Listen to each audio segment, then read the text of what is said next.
ভারতের প্রধানমন্ত্রী নরেন্দ্র মোদীর সাথে বিএনপি চেয়ারপারসন খালেদা জিয়ার দেখা হবে কিনা তা নিয়ে এক ধরনের অনিশ্চয়তা ছিল শুক্রবার পর্যন্ত। ওই দিন সকালেও পররাষ্ট্রমন্ত্রী জানিয়েছিলেন এ সাক্ষাতের সম্ভাবনা দেখেন না তিনি। কিন্তু সেদিন বিকেলে ভারতের পররাষ্ট্র সচিব জানান সাবেক প্রধানমন্ত্রী খালেদা জিয়ার সঙ্গে কথা বলবেন নরেন্দ্র মোদী। খালেদা জিয়া যখন সোনারগাঁ হোটেলে আসেন তখন দুপুর 3:30টা। ভারতের প্রধানমন্ত্রীর সঙ্গে বৈঠকে তার সাথে ছিলেন স্থায়ী কমিটির 3 জন সদস্য আর 2 জন উপদেষ্টা।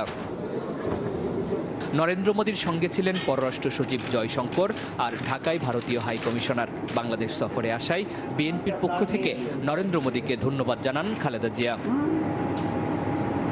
বৈঠক শেষে বিএনপির স্থায়ী কমিটির সদস্য মঈন খান জানান বাংলাদেশে গণতন্ত্রের প্রকৃত চিত্র তুলে ধরেছেন তারা। যেটা সবচেয়ে বেশি গুরুত্বপূর্ণ সেটা কথা হয়েছে বাংলাদেশের বর্তমান রাজনৈতিক